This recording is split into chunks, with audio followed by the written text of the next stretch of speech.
pleased and privileged to introduce our speaker today, Joe Richardson. Joe is one of our district's environmental visionaries. He is from the Southern Frederick Rotary Club, and he has created a program called Lunch Out of Landfills. And what does Lunch Out of Landfills do? It is a program to deal with the issue of food waste in schools, which is enormous, and he will tell you all about it. So he's created a toolkit Rotarians can use to launch this program to empower schools to divert organics and food waste from landfills. Food waste currently causes an estimated 124 million tons of greenhouse gas emissions in the U.S. every year. Through Lunch Out of Landfills, Rotary clubs can foster students' environmental awareness and leadership. Clubs can also be able to save schools money. Joe led a pilot test of Lunch Out of Landfills in one of Frederick County's elementary schools last semester, and fifth graders documented an 85% reduction in the volume of waste sent to a landfill. This also slashed the emissions caused by transporting garbage to the landfill over 60 miles away. Now, Frederick County Superintendent Dr. Theresa Alban, also a Rotarian, was so impressed she allocated $10,000 to help expand the project to a total of 14 schools this year.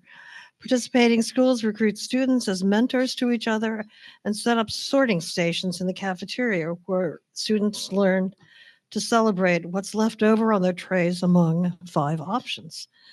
Sort of like a mini environmental club. They share a table where food that's untouched or still wrapped. They can put food in a bucket of liquids, a bucket for organics that can be composted, and a bin for recyclables, and a bin for trash. So Joe's implementation plan and Lunch Out of Landfills toolkit include a PowerPoint for stakeholders, an assembly presentation for students, featuring a fabulous video of student food waste warriors, curriculum materials, and data collection sheets. The plan includes win-win proposals to engage key players from superintendents to lunch ladies. For example, custodians will have fewer lighter trash bags to haul away, and kids can divert liquids and most solids from the garbage. Parents also can play roles by packing food and volunteering. So one of the students in Joe's program was selected by Rotary International to be one of 10 Rotaractors around the world to attend the International COP28 last year to talk about this project to a worldwide audience. Let's please give a warm Rotary welcome to Joe Richardson. Because it's no longer okay not to know, and it's no longer okay not to act. If I educate you today, it's because you don't know. And what you don't know is contributing to the destruction of the planet. And it's no longer okay not to know anymore. One of my requests, one of my asks for today is that we want to expand share tables in schools. And in order to do that effectively and safely, we need refrigeration for perishables. So we're recovering lots of milk and yogurts, but if they sit out on a countertop, they're going to spoil. Food services are going to lose their minds. One of the things that's drilled in food services endlessly is safe food handling. So when you take the food and it sits on a countertop for a couple of days or a couple of hours, it becomes a huge concern to them. A lot of food services will say, well, you can't have a share table because we might get sued. I'll address that. The other components of the Lunch Out of Landfills program is engaging students and student green teams. So one of my points of advocacy is that if we can align Interact clubs with student green teams, we'll grow exponentially. If we want to grow Rotary, have a 5-year plan. If we have hundreds of students in green teams that are supplied with solutions in their schools that they see that is promoted by Rotary, they will become Rotarians. We won't be adding 10 or 5 or 10 people to our clubs every year. In 5 years, we'll be adding thousands. The other components of, we did advocacy. So we lobbied for $250,000 in the Maryland General Assembly and secured that, 2 years of effort. Unfortunately, the $250,000 was supposed to be provided for the next 5 years. We implemented the program in March, which was late, and they're not funding it this year. So if relying on government to save us, it's going to take us too long. I think what we have to do is we have to mobilize students, civic groups, Rotarians to help address this problem. ReFed was a conference that was held in Baltimore in June of this year. And ReFed is very focused on food recovery and getting organics out of the waste stream. Dana Gunders, the head of ReFed, said, this is America's dumbest problem. We are throwing away 30 to 40% of the food that's grown in this country, that's produced in this country, is going into the trash. And we have hunger in America. There's actually no reason for anybody in this country to go hungry when we have the amount of food that we produce that people don't have access to eat. So Tom Vilsack was the Secretary of the Department of Agriculture, attended that conference. He said, we're going to allocate $37 million this year to promote compost and organics diversion and educating schools to do the same, because what we really need to do is we need to start with schools. It's difficult to change behaviors of adults who are like, well, you know, recycling doesn't work. It's just going to end up in the trash, so I'm not going to do it. Or changing behaviors is very difficult. One of the questions I'd like to ask you guys is, what happens to the leftover food here? Is it given to a food bank? Is it thrown in the trash? Is it composted? Do you know? The question is no. Everywhere, start knowing. When we have conferences, don't hand out bottled water. Provide water bottles and let them have fill stations instead of producing plastics that are probably not going to be recycled. So we have to change our mindset, and we have to provide solutions to students where they can actually change behaviors. The last component of this, I talked about this composting system, where in a school we provide, basically you have a trash and a recycle bin. And in most schools, the recycling is so contaminated because students don't know what's really doing there. A blue bin is just another trash can. And when that organics are in the recycled material, it is not recyclable. So we need to understand, municipality by municipality, what is recyclable and what is not. In Frederick County, if you look at the recycle triangle, there's numbers in there. If it's a 1 or a 2, it's recyclable. Any milk bottle, cardboard carton, those are recyclable. But if it's a 3, 4, 5, or 6, it's not. So if you put a clamshell from Olive Garden in a recycle bin, it's not recyclable. And it's contaminated, then they have to throw it away. Montgomery County has a very sophisticated MRF system, and they can recycle 1 through 5s. We believe the next 5 years, 1 through 5s will be recycled, but you know what? People don't know that. They see a recycle symbol on there, like, okay, we can recycle this, and you can't. People also put things like, garden hoses. What do I put in recyclable? If I do it wrong, it doesn't get recycled. The municipalities pay for recycling. It's more expensive, and more often than not, it goes to a landfill anyway. Schools need to teach. Drill into kids what you can do where you are. So in Frederick County, they really only want milk bottles, cans. You can't recycle a Pringles cup. You can't recycle the well, you can recycle the cardboard that a Lunchable comes in, but you can't recycle the plastic tray that uses that. It's time for us to know rather than wonder and contaminate, because we have to get as much trash out of the waste stream as we possibly can. And then liquids. In schools, 25% of the weight volume in trash is liquids, because if you don't drink your whole milk, it's not recyclable. So pour it out. If you throw a full milk bottle in there, which we have to stop doing, none of that's recyclable. So just by pouring the liquids out of a container and then recycling it, we reduce the volume of weight in trash by 25%. Again, it's time to know. It's time to act. There's a picture of me, Mike Brunitsky, a member of the school board in Frederick County, and Alicia Mason-Fewer, she was part of Farm to School. In front of us is a day when we met at Lincoln Elementary School, And we recovered. What we had been doing is we introduced this program, and we said, hey, kids, listen, if you don't drink your milk, please drink your milk. But if you don't, open the cup, open the lid, pour it out, and recycle it, thinking that that was a handful. They were averaging 64 a day. And pictured there were 58. There's another 30 or 40 yogurt containers and apples. Okay, that was food that was going in the trash. That is food that is going in the trash every day now. Lincoln Elementary School, in 38 days before the pandemic, we recovered 2,508 milks in 38 days. Had we had the entire year, we would have recovered 11,000. 11,000 milks served to students in one school of 600 kids going into the trash when it should be feeding hungry people. This is something that has to stop. I have some additional data of other schools. It's all supported in there. That was a program that started in 2019. We had the pandemic shut down.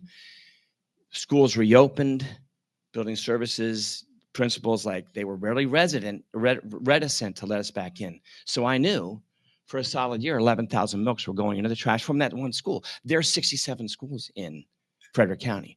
There are 1,420 schools in the state of Maryland. So this is the magnitude problem. Over 10,800,000 pounds of food that is perfectly edible and recoverable is going to the trash from Maryland schools alone. Let's go nationwide, 98,000. Let's do the math. This is some data. Again, I hope you can see it. On average, we were seeing about 44 pounds of food a day. Could be, a milk jug weighs 8.6 ounces. So if I have 40 milks, then we got 23, 24 pounds. We see a lot more than that. Yeah, what's 26 apples weigh? The average is 44 pounds. In some days it's much higher, in some days it's less, but the average. In North Carolina, A Simple Pleasure is an organization. They're estimating 50. And I'm going to introduce you to Alyssa McClellan from the DC Food Recovery Project. I was hoping that she could join me today. She couldn't. But you're going to talk to and meet Alyssa McClellan. She's seeing 60 pounds. So if you have 60 pounds of edible food going into the trash every day, that's 10 tons in a year. This is insanity, and it needs to stop. So we did the math, and it's, I have 7,920 pounds. So you just begin to, what's really interesting is I was seeing this data. Why am I the only person doing the math? Now, there are organizations throughout the country. There's K-12 Food Rescue in Indiana. The state of California has a mandate, Bill 1383, that says you can no longer put organics in the waste stream, and school systems are scrambling. What do we do? I had Heber Rattel from the Santa Clara school system said, did you know I can get share table carts? It's like, well, you need more than a share table cart. You need a refrigerator to keep the perishable food cold and preserve it until someone takes it. I donated 15 refrigerators to Montgomery County schools 2 years ago. John Meyer is head of the Sustainability Group in Montgomery County. He welcomed them. We put them in schools that we actually run daycare programs in. We run Bartias in Montgomery County. They added 90 more in Montgomery County schools last year. And this year they got $60,000 from the school board to purchase 133 more refrigerators, and they will be in all 212 schools this year. So Montgomery County's on it, okay? We don't have to, if you're from Montgomery County, you don't need to buy a mini fridge because they're doing it.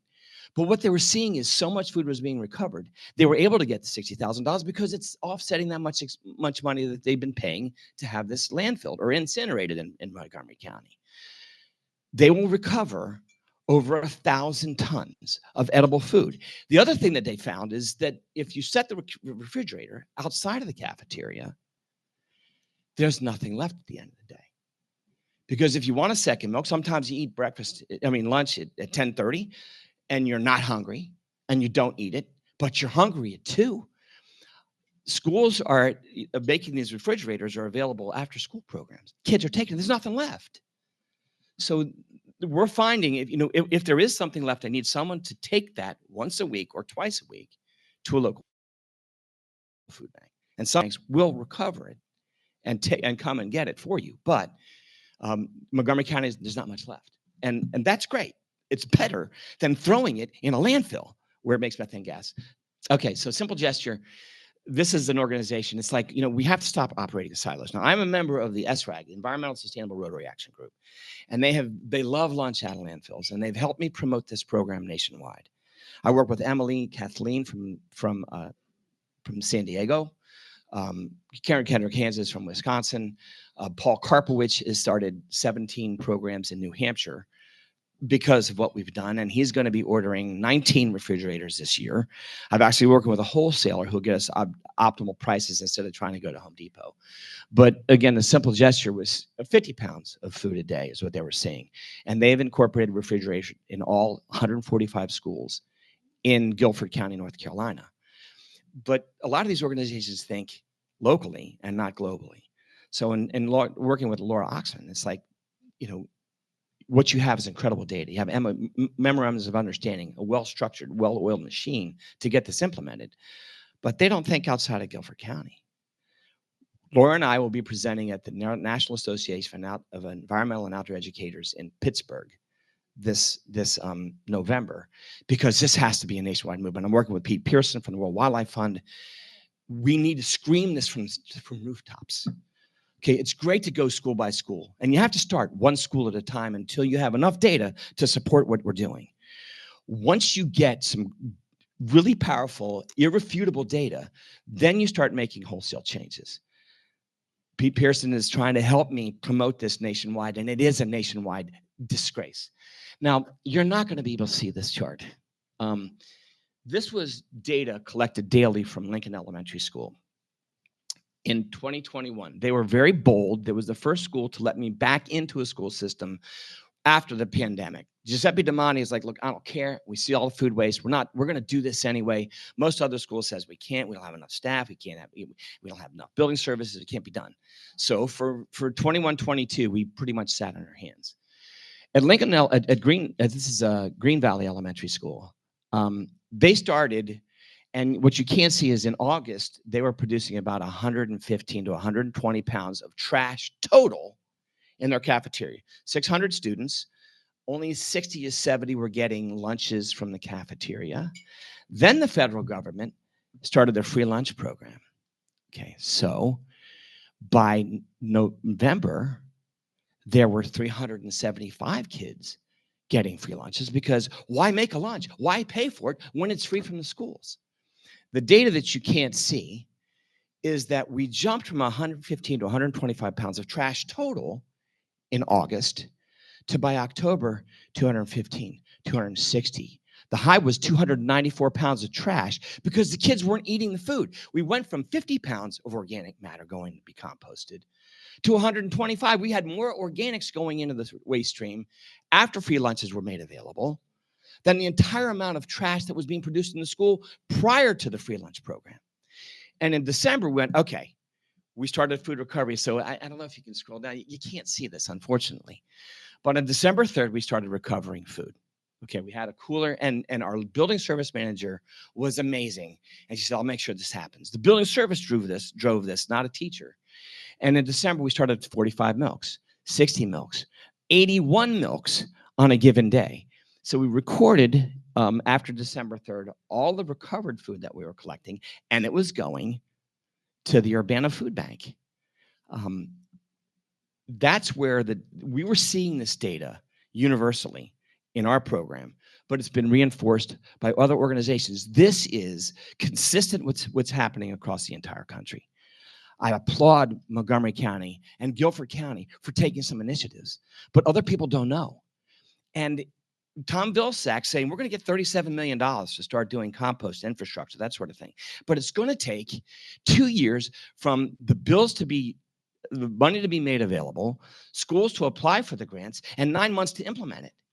In the meantime, in Maryland, if we're wasting or throwing away 10,800,000 pounds of edible food from schools in Maryland, that means 20 million pounds will be wasted before we get any federal dollars. My hope is that I want Rotary clubs around the state, around the country, to start adopting a school. I want to start with food recovery. We were doing composting, and Frederick County paid for 14 schools. And I raised money from PTAs for 6 more. So we were doing well. Frederick County got a $50 million budget cut. They're talking about dropping music. I could tell you that composting is on the chopping block. So let me do what I can. We'll get back to composting as federal dollars become available. But until then, recovering uneaten food. The last thing I want to show you is I have a bag right there. Next Trex Challenge. Okay, this is not recyclable material, but it's Trexable. So this is Dixie cup holder, bread containers. My wife has an addiction to Amazon. I get about 4 of these a day. Toilet paper comes in a wrapper inside a wrapper. Pringles is a plastic wrapper inside a plastic wrapper. Real quick question. Is this recyclable? You got to take plastic off. Okay. If you take the plastic off, the cardboard is recyclable. The plastic is not, but you can Trex it. So Trex makes plastic lumber. They have unlimited capacity. There's a plant in Winchester, Virginia. There's a plant in Little Rock, Arkansas, and there's a plant in Tahoe. We don't know. It's no longer okay not to know. But what you need to do is what I do. Pringles, sodas, okay, case of sodas. I collect all the plastic that we get every day and I put it on a hook. After a week or two, that gets full. I take it to a school. You're taking it to a grocery store right now. And you got to tell them ahead of time. Schools are doing what's called the Next Trex Challenge. And what we want to do is we want to encourage students, listen, get a bag like this, and all that plastic film that isn't recyclable, you can get out of the waste stream. We want this to be universally adopted, but we're going to have so much plastic going. So it goes to the school. They weigh it, and then they got to get it to a grocery store. I think if we really get this widely reduced, we're going to overwhelm the grocery stores. And the little boxes, the little plastic boxes you see outside of grocery stores, they want the bags back. They're not big enough to handle the type of volume. So I'm working with some companies about getting larger bins that this can be collected, but it is no longer okay to throw this away. Okay, we'll stop there. Thank you kindly. Listen, I want to say this. So I have 3 blue trash cans outside my house and 2 blue ones. And it doesn't matter which one I put the trash in for either one, because I took the time to sit and put recyclable stuff in the blue ones and green ones, the other trash. Then the truck comes by and throws them all in the same truck. Right. So if you can't deal with the government and how they're picking up the trash, what good is it to do this? You know how you change it?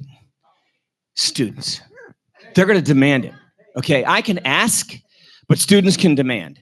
And that's what's happening. I have a meeting with school administrators tomorrow in Frederick County and say, listen, we're giving you refrigerators. Let us recover uneaten food. Let us do the Trex program. If they say no, because my mantra is, look, I can make you look good or I can make you look really bad. So let me make you an offer that you can refuse.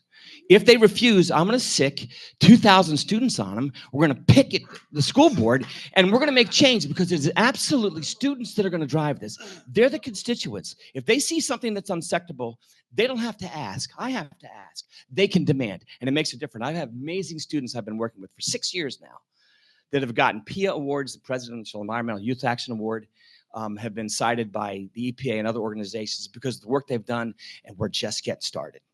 Anyone else? Yeah, in defense of DC government, they now have green compost bins with an app on your phone. I do it every other day, and it actually works. Right. It's green compost bins. Right. There's one at GW. So it unlocks it and you just drop it in. Right. But the other big thing, I'm on the board of the Watergate and the recycling committee, and we found out our blue bins were just being dumped in the trash, like Max said, because the crap's contaminated, like Exactly. you mentioned. Right. So we had a town hall meeting like 2 months ago, and there's 250 units in the building, and within 2 weeks, it completely changed. And a lot of these are old, probably knuckleheaded people. Right. And, Wealthy knucklehead and it people. changed. And I inspect my floor, but they realize you don't put plastic, styrofoam. There's signs on every bin. Right.